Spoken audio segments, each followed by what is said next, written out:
Conversar com o Mauro Morelli, que é estrategista-chefe da Davos. Tudo bem, Mauro?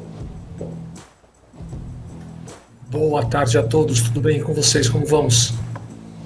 Tudo jóia, tudo em ordem. Seguimos aqui, mais uma semaninha começando. Ô Mauro, a gente vai ter aí, né, agora nessa semana, quarta-feira, né, revisão aí da taxa de juros lá nos Estados Unidos. Reunião aí que faz o preço do mercado de ações americano, aí, mercados internacionais, aliás, né? Mercado de criptoativos também, receosos aí com esse possível aumento de juros, né? Qual a avaliação, qual a expectativa aí que você faz para os próximos resultados, para a gente começar? Olha, o Fed vai se encontrar, como você muito bem colocou, essa semana, na própria quarta-feira. É esperado um aumento de 0,75 pontos, ou seja, 75 basis points. Essa é a grande aposta do mercado. A última vez que eu vi, mais de 80% disso já estava precificado, já estava nos preços dos ativos. Mas, como sempre, na minha opinião, a atenção tem que estar voltada não só para o aumento, mas do que o Powell vai falar na conferência após a reunião do FONC.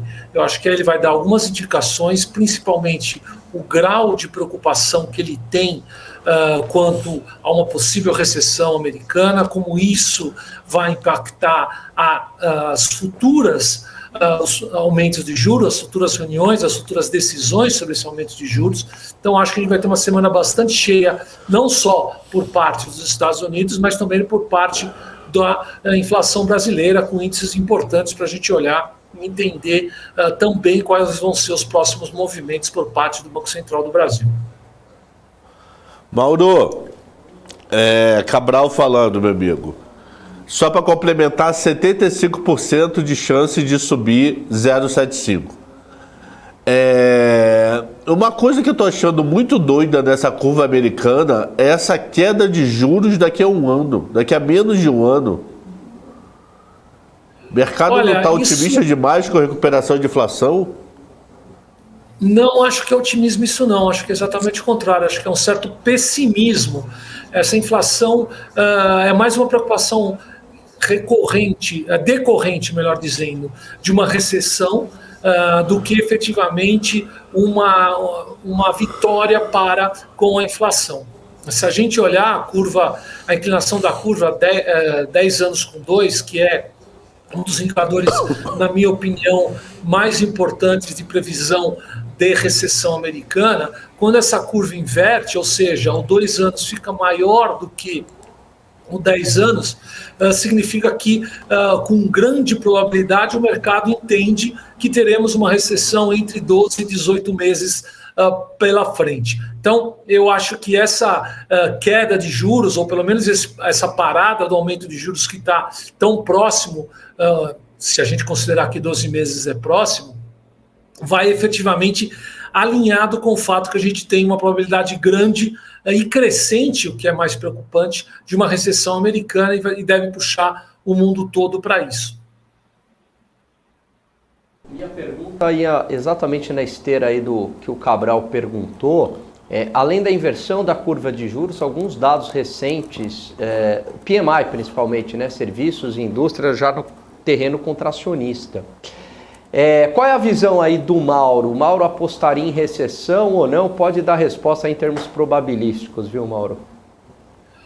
Olha, acho que a primeira resposta já vai vir essa semana, não vai nem precisar chutar, é só esperar mais alguns dias que vai sair o PIB americano do segundo trimestre. O primeiro trimestre já vem em queda. Tecnicamente falando, existe um consenso que 2 trimestres de queda já é uma recessão. Então, talvez essa semana a gente já chegue à conclusão que já estejamos, ou pelo menos os Estados Unidos já esteja em recessão. Mas eu imagino que mesmo que isso ocorra, o terceiro e o quarto trimestre teremos números positivos, o que deve amenizar um pouco a percepção, a preocupação do mercado quanto a isso. Acho que a grande dúvida, a grande incerteza é se efetivamente o ano que vem nós teremos uma recessão de fato e não só tecnicamente falando, Eu acho que é uma probabilidade grande, mas não é o cenário ainda mais provável.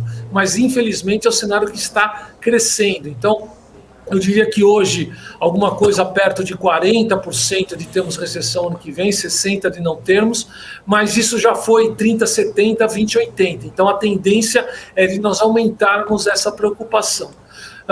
Isso tem tido impacto nos mercados americanos, nos investimentos de maior risco, tanto em bolsa dos mercados envolvidos, mas também em bolsa dos mercados emergentes, sempre lembrando que o que acontece no mundo, lá no mundo desenvolvido impacta direta e indiretamente o mundo em desenvolvimento, no caso o Brasil. Perfeito. Meu amigo, mas é uma recessão que não está gerando desemprego. Exato. É uma recessão externa, é muito louco isso. Quero ver explicar isso para meus filhos no futuro. Ó, a economia americana caiu 3 e o nível de desemprego era 3 também. Vai ser doideira, mano. Exato. Eu concordo com você. É por isso que eu não classifico, eu friso o fato de a gente ter uma recessão que se chama técnica, porque o principal motivo para se chamar de recessão é o fato de termos 2 trimestres em queda, mas outros indicadores mostram claramente que os Estados Unidos dificilmente pode ser taxado como recessão, entre eles o que você muito bem colocou, foi o desemprego, né? Muito baixo, um emprego muito alto, a inflação também muito alta ainda, batendo recordes de décadas, infelizmente. Então fica difícil o cidadão americano sentir que se está numa recessão, apesar dos números se mostrarem nesse momento como sim numa recessão. Agora, o Mauro, pode ter o risco de, ok, o desemprego é lagueado, né? Ele demora um tempo para reagir, emprego, desemprego, variável de mercado de trabalho. Corre o risco de entra em recessão técnica e aí começa a subir o desemprego. E se subir, você acha que vai ser uma subida marginal, algo ali até 5% ou não? Pode ser algo já mais preocupante? Olha, eu acho que nesse caso específico eu não chamaria de ter uma defasagem, o que se chamou de lag. Eu acho que são fatores diferentes. O juro americano acabou de subir agora, a curva americana acabou de inverter algumas semanas, então é esperado que a recessão aconteça, caso ela aconteça, frisando isso, daqui a 12 a 18 meses. O que a gente viu no primeiro semestre foi um caso muito particular, decorrente de situações muito específicas. Eu não acredito efetivamente que isso vai ocasionar um desemprego. O que deve ocasionar um desemprego, sim, o aumento do desemprego no caso, é o aumento por parte do Fed dos juros, é uma percepção que a inflação está muito alta, e por isso uma sensação de perda de poder aquisitivo. Tudo isso vai fazer com que a gente tenha um impacto grande no consumidor e, por consequência, uma recessão, diminuição do consumo e assim uma recessão. Então, eu acho que esse movimento ainda ele não se materializou, ele está em processo de formação e talvez a gente veja isso durante o ano de 2023. Não dá para garantir, mas, como eu já disse, é uma probabilidade grande e crescente. Ô Mauro, desculpa, não sei se você falou, não prestei atenção, mas a expectativa é de 0,75 aí, né, de aumentos. Você acredita nisso? É suficiente? Eu acredito nisso. Não é o suficiente. A gente vai ter outros aumentos daqui para frente. É por isso que eu frisei que é importante a gente entender o que o Powell vai falar nos comentários pós-reunião, porque ele aí sim vai dar indicação de como vai ser as próximas reuniões. Mas lembrando, né, a inflação americana está 8%, 9% ao ano. O juro vai chegar a 2,5%. Então, ainda você tem um juro negativo astronômico. Que é difícil imaginar que vai ser suficiente para segurar a inflação e diminuir um pouco o crescimento da economia. Lembrando, né, nenhum Banco Central do mundo gosta e quer e mira em causar recessão. A recessão é uma consequência da luta contra a inflação. Quando que sai mesmo o PIB o americano agora, Mauro? Você mencionou? Quando que você tem aí fácil? Eu acredito que é na quinta-feira. Se minha memória não está falhando, acho que é quinta-feira. Na sexta a gente tem o PCI, que é o número, o deflator. E esse deflator também é bastante importante, porque vai mostrar para o Fed qual que é a tendência de inflação. E eu acho que a gente tem aí sim um dado também muito importante. Essa semana é bastante repleta aí de índices, tanto no Brasil como fora, e isso quer dizer que volatilidade vai continuar presente no nosso cenário. Não vai faltar assunto para vocês, resumindo. Pois é, e vindo aqui para o Brasil... Quinta-feira, junto com o IGPM. Aqui para o Brasil a gente vai ter IPCA, né? IPCA 15 aí, sendo divulgado amanhã, né? Qual que é a expectativa e como pode influenciar aí na tomada de decisão para o Copom, hein, Mauro? Então, o IPCA vai cair na martelada, né? É assim, e a martelada é a queda dos impostos no que diz respeito principalmente à energia, principalmente à gasolina. Então, é difícil ficar otimista e levar esse número, esse específico, não o índice, né? O índice é extremamente importante, mas esse número muito a sério. O que vai acontecer é que a gente vai ter que explodir o número, entender até que ponto essa queda vai ser especificamente só por causa da gasolina, ou se efetivamente a gente vai começar a ver uma tendência de redução da inflação, ou pelo menos um crescimento menor, o que ainda está por vir. A gente passou o primeiro semestre inteiro olhando, procurando, torcendo porque essa tendência de inflação se revertesse, e infelizmente isso não aconteceu nem nos Estados Unidos e nem no Brasil.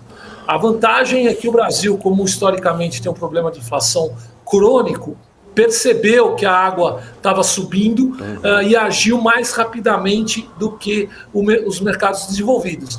O problema é que, mesmo assim, a gente ainda não conseguiu vencer essa batalha contra a inflação, então o juro brasileiro deve aí continuar subindo, mesmo que não em passos largos, mas pelo menos em passos presentes e consistentes.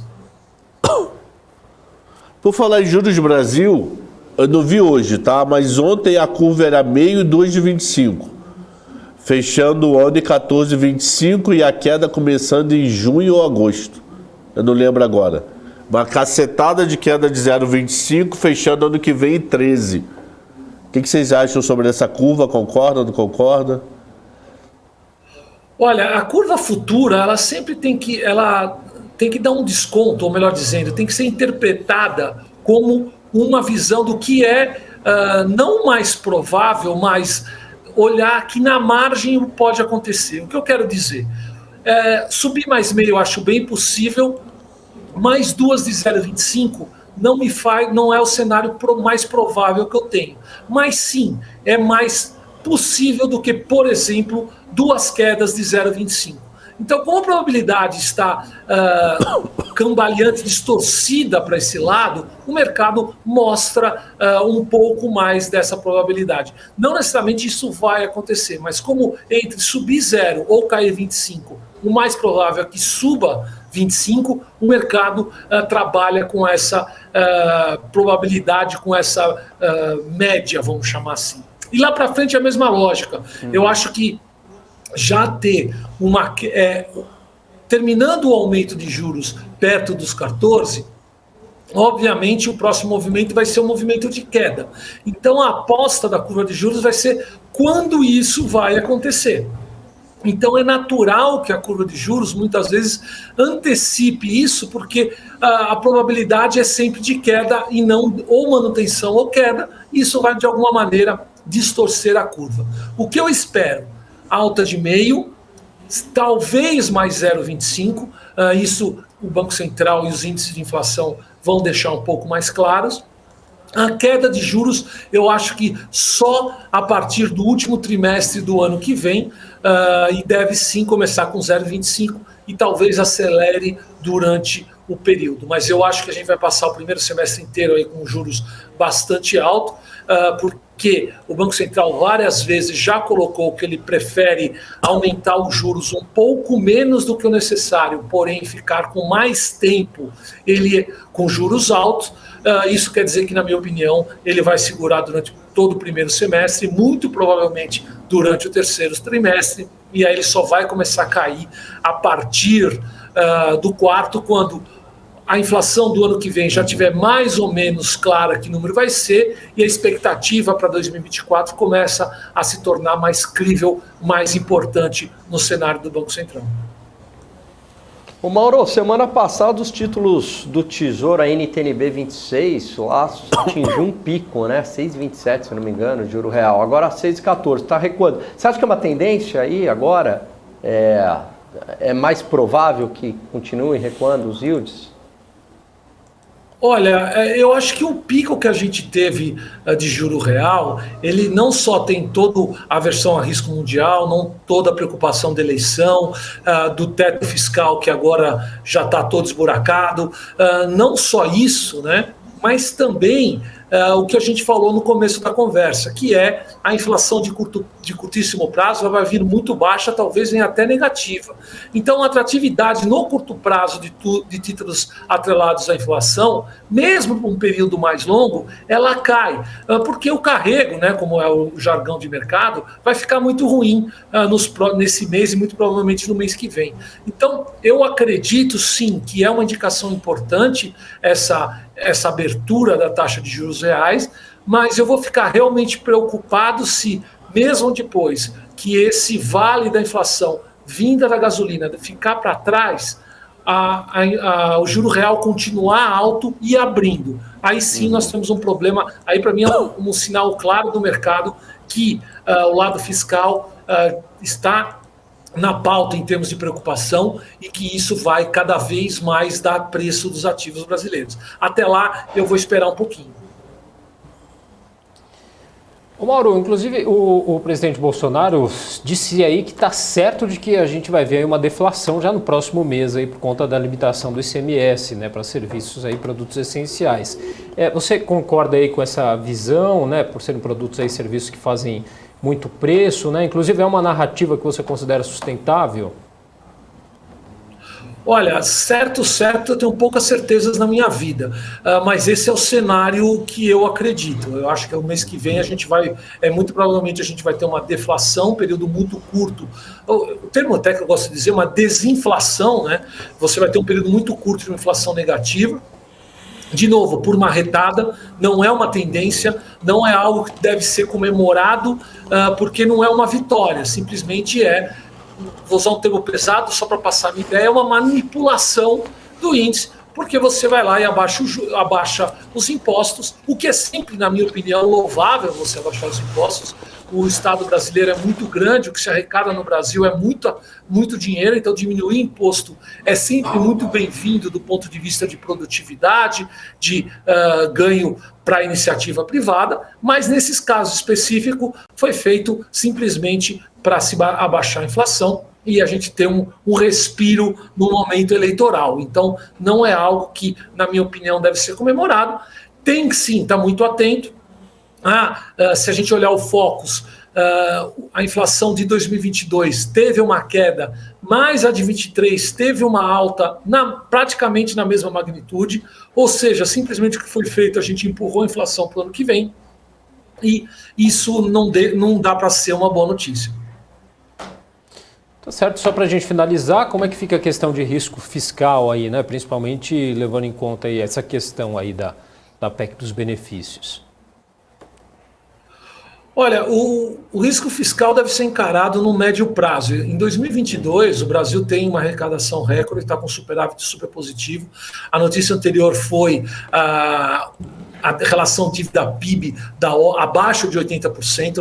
Lembrando que no auge da pandemia, se dá para se usar esse termo, a gente existia a expectativa de dívida PIB rompendo 100%. Não só isso não aconteceu, como a dívida PIB caiu. Então, se a gente olhar os números atuais do lado fiscal brasileiro, são muito bons, muito otimistas. A gente deveria estar comemorando. Por que não estamos? Porque daqui para frente a gente vê um juro real maior que piora a situação fiscal brasileira, a gente vê diminuição no crescimento, principalmente o ano que vem, o que piora também a arrecadação e por consequência, a relação dívida-PIB. E o pior dos 3 casos é que uma vontade insaciável de consumir, de gastar mais recursos sem a contrapartida de origem. Então, você tem 3 fatores que tendem a piorar e muito a relação fiscal a partir do ano que vem.